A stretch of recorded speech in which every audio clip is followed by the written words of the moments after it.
All right, folks, we're about to do the second round drawing. We're gonna figure out who's racing who. You guys happen to be the lucky 16, including me, that are racing for $40,000.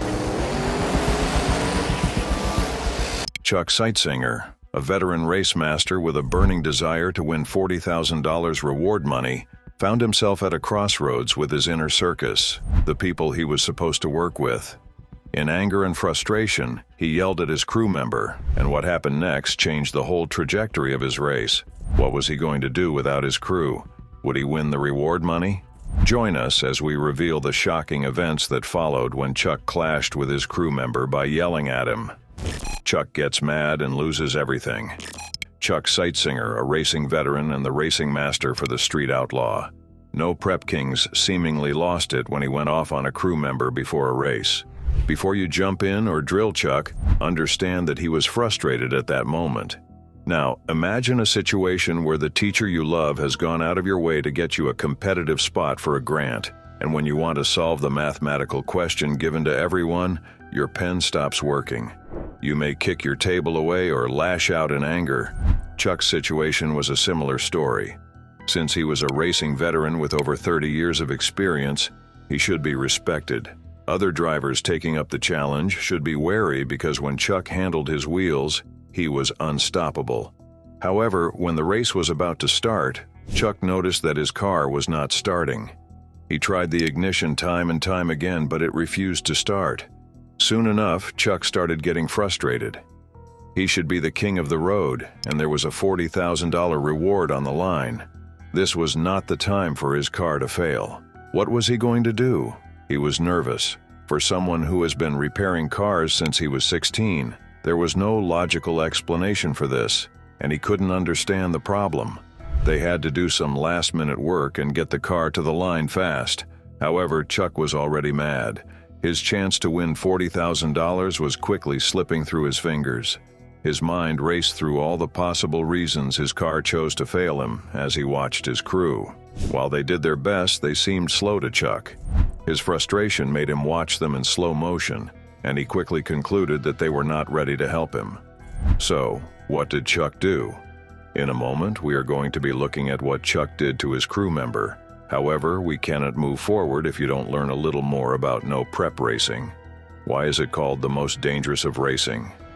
A quick ride on the dirtiest street racing. Undeniably popular with the success of Fast and Furious, street racing has quietly crept into becoming a norm, although it has had a long and subdued history. Before cars found their place as the ultimate movement machines, most people rode animals like horses, donkeys, camels, and even bulls. These movement techniques were soon turned into sports, and they are still thriving to date.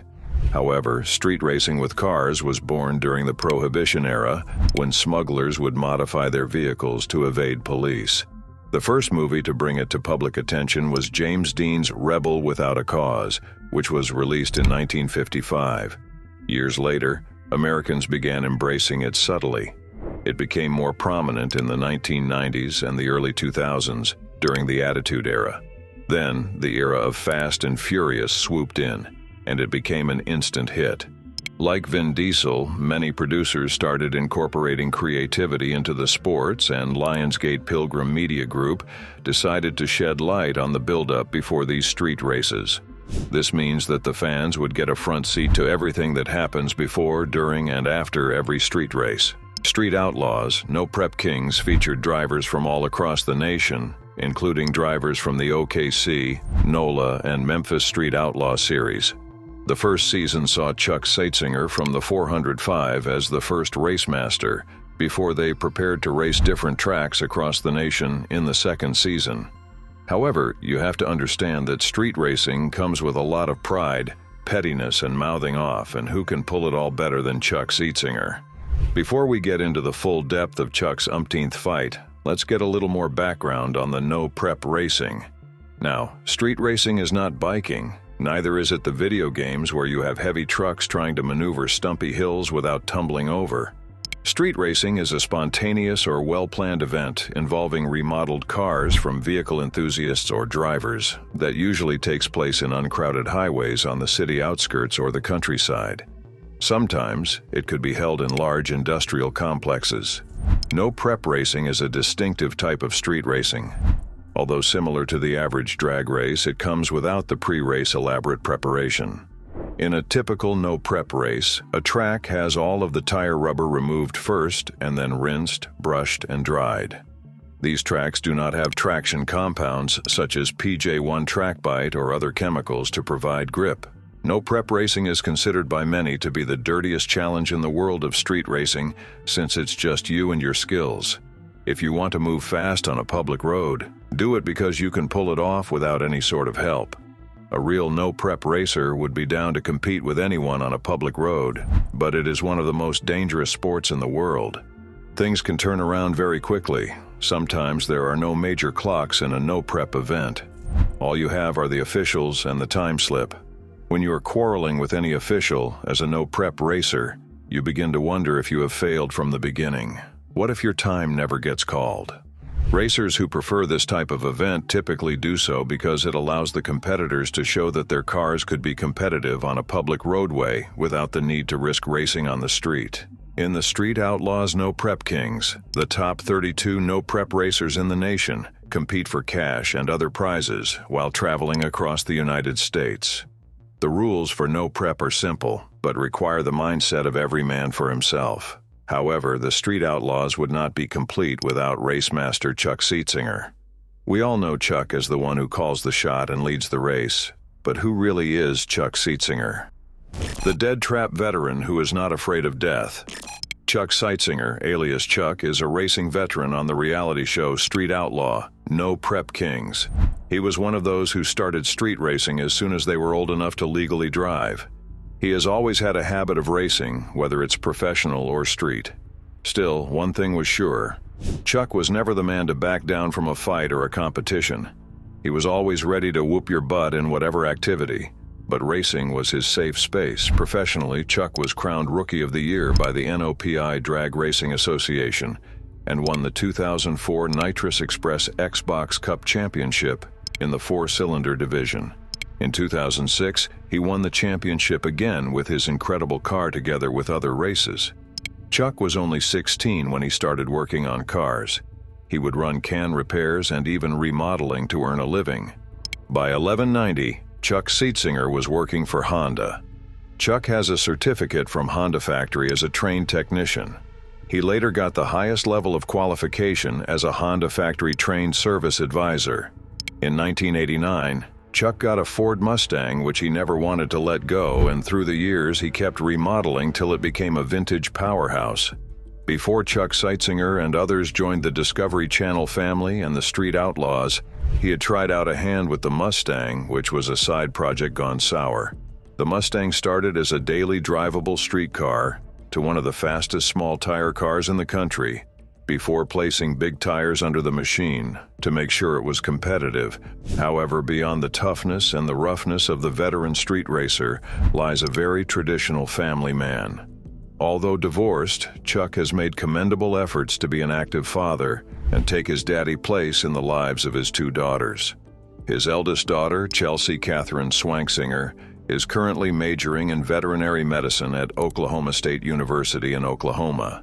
He is also often seen throwing selfies on Instagram alongside his younger daughter, Maddie. Nonetheless, Chuck had to provide for his family, and since racing was what he knew how to do best, he wanted to win every competition. Apart from getting a chance to prove to the world that he was the best every time, he needed the reward, and he had passed the first stage. However, he needed to beat his competitor to get a spot in the next round.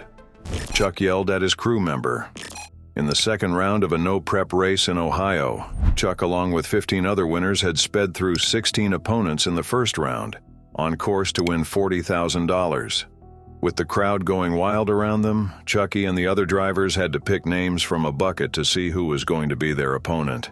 While they struggled to get a name, the other male drivers teased Chuck that he was going to be racing the first ever female driver on the Outlaws. Her name was Lizzie Musey, and she is a talented drag racer who has been actively involved in the motor world for years. In 2014, Lizzie was recognized and awarded the Rookie of the Year. This came after she won her first national professional drag race competition during the inaugural Professional Drag Race Association in Virginia. Lizzie also became the first woman to win the Professional Drag Race Association Championship, where she broke the 200 miles per hour in 8th mile pro mod racing. Later, she won the pro modified drag racing division in the Middle East. She set a new record of 3.79 seconds at 200.48 miles per hour during the National Pro Nitrous race. She has participated in many other races, so if Chuck was getting Lizzie as his opponent, he would be mistaken if he thought the race would be easy. They picked their opponents, and luckily Chuck did not get Lizzie. Soon enough, it was 16 heavy hitters about to hit the road, doing what they knew how to do best. Seitsinger was hyped. He was ready to beat anybody. However, he was not ready for what was coming. Chuck had picked number 1, and he got a powerhouse for an opponent. He got Robin Roberts, CEO and chairman of Central Power Systems and Services, who has one of the fastest cars in 405. Roberts owns and drives a pair of 1968 Firebirds, one for the street and the other for the track. Taking the second spot, the tallest racer Jerry Johnston, also known as Monza, who drove a sinister split bumper, a 1972 Camaro Rally Sport, with a 598 cubic inch big block Chevy engine, was to race against Jeff Lutz. He drove his 1969 Chevy Camaro named Mad Max with twin turbo pistons. Birdman was racing Ryan Martin in the third spot, and the fourth was Lizzie, who was going to race Big Chief. Soon enough, all spots were matched and the race was about to begin. Although Chuck did not like the idea of racing Robin Roberts, his race was not the most concerning.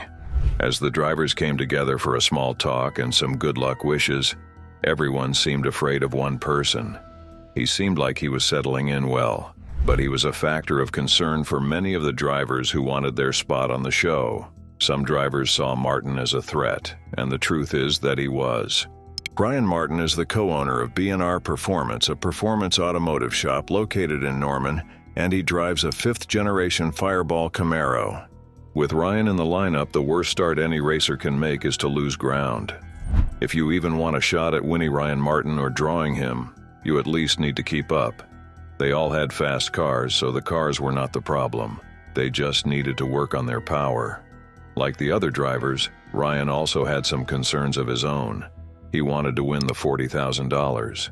So, apart from beating his opponent Birdman, he also wanted some strong contenders out of the way. Ryan knew that it was not going to be a walkover. Birdman was going to be tough, but he was up for the challenge. He just needed to use his power the way he knew how to use it, and he would be coming out strong. Ryan used to repair cars for the street and drag racers.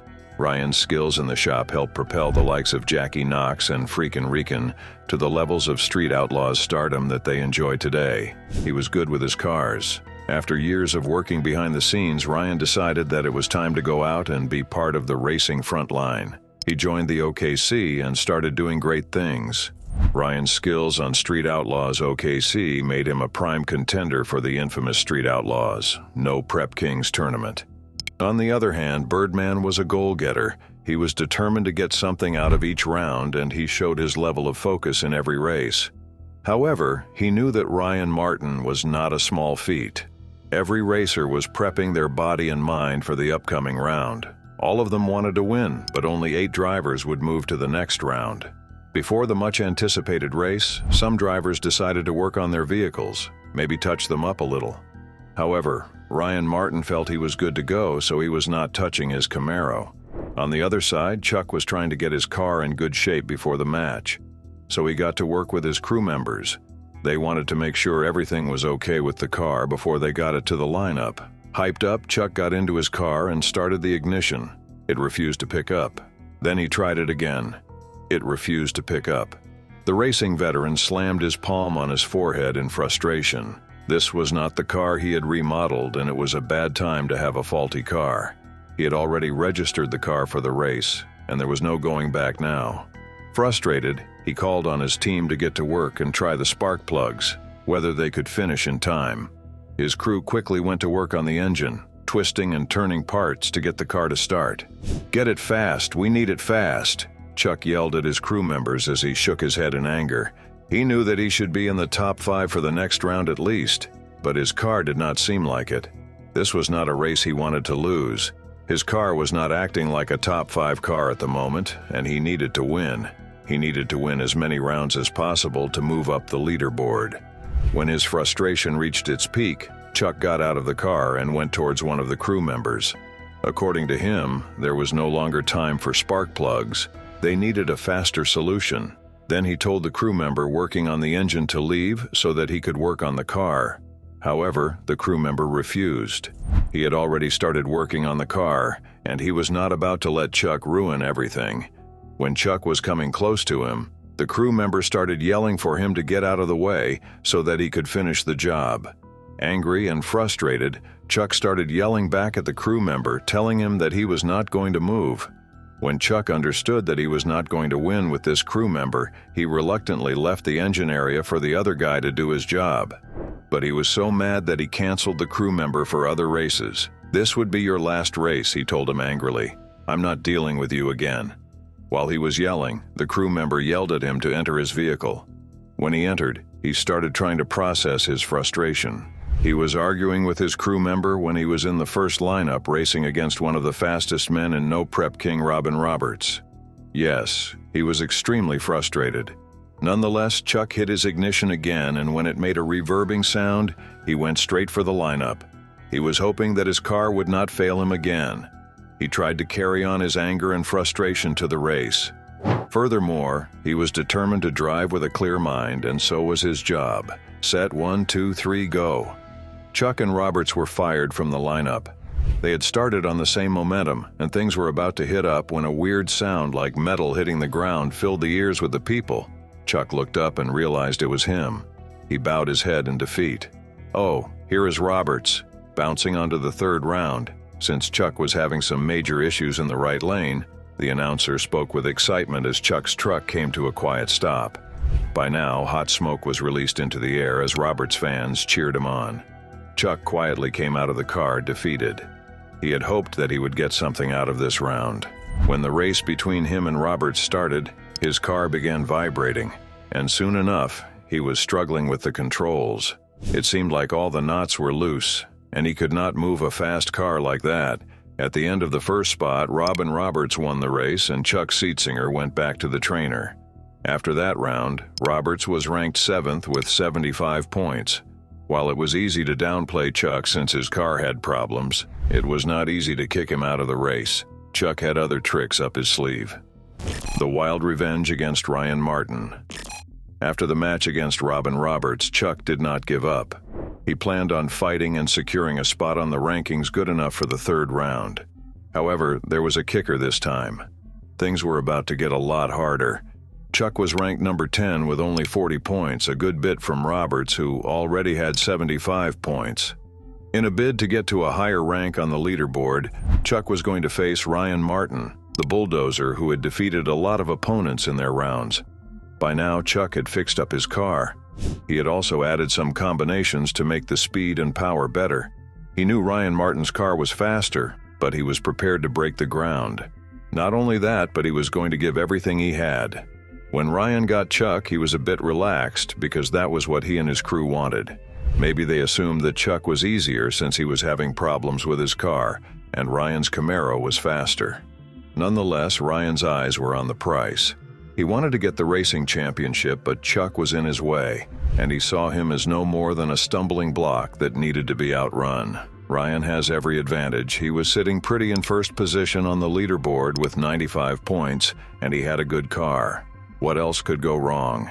Like I said earlier, Lizzie was not to be messed with. She sat only 15 points behind Martin. He knew he had to get his numbers up. Lizzie was strong-willed, and she was not going to rest till she overtook him. Ryan had to do whatever he needed to do to outrun Chuck. So his goal was to get another 5 ahead of Lizzie, pushing the lead up to 20 after his race with Chuck. As the evening crept slowly into the night, Chuck and Ryan got their cars on the line, and they were ready to move. They were friends, but they had a job to do. Even when it was the dirtiest kind of street race and no certain rules applied, Chuck decided not to play games since Ryan was one of his teammates. He was going to play it nice and clean. and he was okay with the result. They both geared up and sat in their car, ready to blast through the trails in search of 5 points. Set, 1, 2, 3, go. Martin and Chuck fired the trails, and this time, Chuck's car did not crash. He was able to finish the race, but he finished behind Ryan. The OKC star and his Camaro did not fail to clinch another 5 points. 20 points ahead of Lizzie and a step closer to the championship. "Woo!" Ryan's crew shouted in excitement as they were very close. Ryan needed to outrun the Axeman in a final bout before rejoicing. The Axeman had beaten Kai Kelly, who got his 1992 Chevy Camaro Pro Mod as an advantage. His Camaro was speculated to be the fastest street-raced car in the United States. The shocker comes equipped with a powerful BBC motor and 2 Nitrous kits. Nervously, both men stood as they picked their lane in the final battle for the night. After they picked their lanes, they went back to their tents to prepare their minds and to put the finishing touches on their cars. However, Martin was visibly nervous. He had heard other riders talking about how fast the Axeman's car was and how he had put another combination on his car. The Axeman was more relaxed. According to his crew, Ryan Martin should have been scared after watching his match against Kai Kelly. He was ready to blast through the trails ahead of Ryan Martin to the finish line. The Axeman remembered all the tough riders they gave him, yet he was in the finals. Ryan Martin, the new guy on No Prep Kings, should be afraid. When they got both cars to the lineup, Ryan Martin's car seemed to do its due diligence. It went ahead and onto the starting lineup without any problems, but when the Axeman's vehicle moved towards the starting line, they heard a strong, vibrating sound. It seemed like a cylinder had popped, and his crew rallied round to find a solution to Axeman's car right on the finish line. Other riders watched in disbelief, and the only female rider, Lizzie, looked on in frustration. The Axeman beating Ryan Martin was her only shot at catching Martin, and it was just gone like a puff of smoke.